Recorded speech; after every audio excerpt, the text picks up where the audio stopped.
ஆன்மீக பெரியவர்களுக்கு என் முதல் கண் வணக்கங்கள். மூசிக வாகன மோதக ஹஸ்தா சாமர கர்ணமி லம்பிட சூட்ர வாமன ரூப மகேஸ்வர புத்திர விக்ன விநாயக பாட நமஸ்தே. நமஸ்காரம். நான் இன்று அப்பூடியடிகளின் வரலாறு கூறப் போகிறேன். முன்பொரு காலத்தில் எழில் கொஞ்சும் சோலை வனமாம் திங்களூரிலே புகழ்பெற்ற சிவாலயத்தின் அருகிலே அப்பூடியடிகள் என்பவர் வாழ்ந்து வந்தார். இறைவனின் திருவடி கமலங்களை இடையேறாடு நினைத்து உருகும் சிவனடியார்களுக்கு சிவத்தொண்டு செய்து வாழ்ந்து வந்தார். சிவபெருமான் மீதும் சிவனடியார்களின் மீதும் குறிப்பாக திருநாவுக்கரசரின் மீதும் எல்லையில்லா பக்தியும் அன்பும் கொண்டிருந்தார்.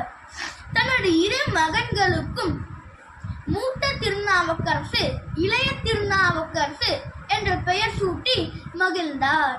தனது ஊரிலே வெயிலுக்கு இடமாக குளிர்ச்சியான தண்ணீர் பந்தல்கள், குடங்கள், சாலை ஆகியவை கட்டினார்.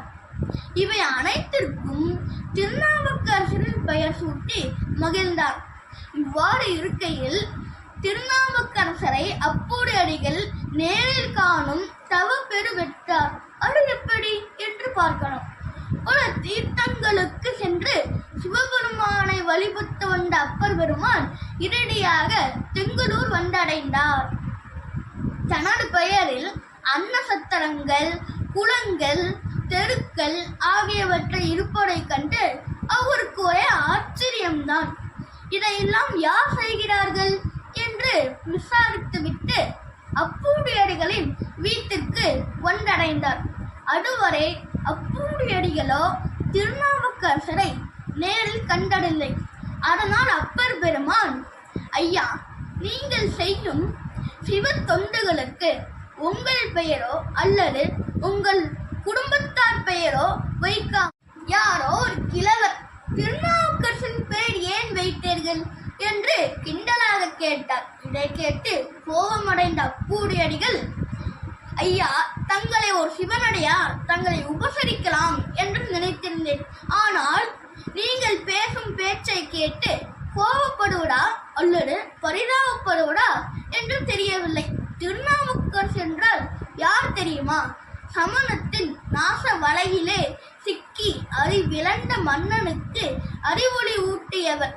தன்னை கல்லில் கட்டி கடலில் இட்ட போதும் இறைவனின் கருணையால் மீண்டும் கரை சேர்ந்தவர். சைவ மார்க்கத்தை உலகிற்கு ஊட்டியவர். இப்பொழுதாவது திருநாவுக்கரசர் என்றால் யார் என்று அறிந்து கொண்டீர்களா என்று அப்பர் பெருமானுக்கே அறிவொளி ஊட்டினார். ஐயா, ஐயா, நீங்கள் சொல்லும்படி வயிற்று வலியில் இருந்த போதும் இறைவனின் கருணையால் மீந்த நாவுக்கரசனே நான் தான் என்றார். இதை கேட்டு பேரானந்தம் அடைந்தார் அப்பூடியடிகள். ஐயா, தங்களை கண்ட இந்த நாளே புனிதமான நாள்.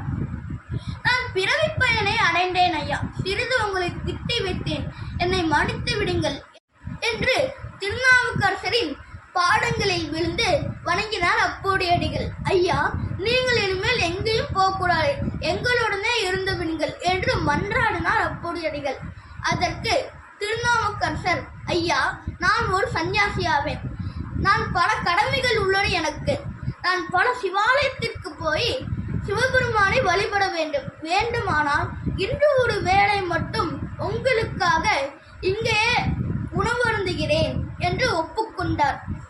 நான் சென்று இவ்வூரில் இருக்கும் சிவபெருமானை வழிபட்டு வந்து மதியம் நாம் ஒன்றாக உணவருந்தலாம் என்று கூறிவிட்டு சிவாலயத்திற்கு சென்று விட்டார். அப்பூடியடிகளின் வீட்டிலே உணவு தயாராகிக் கொண்டே இருந்தது.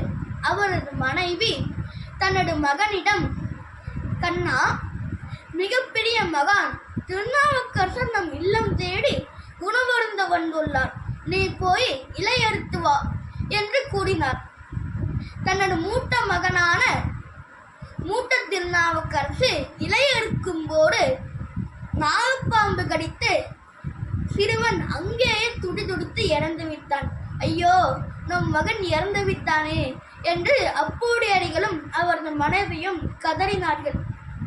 அந்த சூழ்நிலையில் கூட அப்பூடியடிகள் இந்த துக்க சம்பவத்தை அப்பர் பெருமானிடம் கூற வேண்டாம், அவருக்கு உணவளித்து உபசரித்து பின் நாம் இருவரும் இறந்து விடுவோம் என்று முடிவெடுத்து வந்தனர்.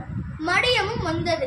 திருநாவுக்கரசர் அப்பூடியடிகளின் வீட்டிற்கு வந்தடைந்தார். அவருக்கு இலை போட்டு பரிமாறினார்கள். உங்கள் மகனையும் அழைத்து வாருங்களே என்று கூறினார். அப்போது அப்பூடியடிகள், ஐயா, அவன் வரமாட்டான் என்று கூறினார். இல்லை இல்லை, நானும் உங்கள் மகனும் ஒன்றாகத்தான் சேர்ந்து அமர்ந்து உணவருந்தோம் என்று பிடிவாதமாக கூறினார்.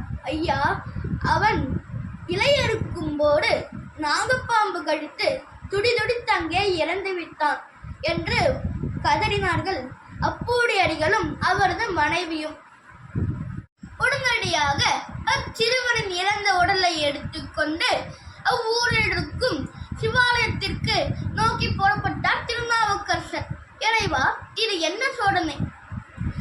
அடியார்களுக்கு வாழ்க்கையில் துன்பம் வரக்கூடாது என்று மனமுருகி வேண்டினார். இச்சிறுவனுக்கு உயிரளிக்கவில்லை என்றால் என் உயிரையும் நான் மாய்த்துக் கொள்வேன் என்று மனமுருகி வேண்டினார். என்ன ஆச்சரியம்! அப்பர் பெருமானின் வேண்டுதலை ஏற்ற சிவபெருமான் அச்சிறுவனின் உடலில் உள்ள விஷத்தை நீக்கி மீண்டும் உயிரளித்தார். இதுவே அப்பூடியடிகளின் வரலாறாகும். பால் நினைந்தூற்றும்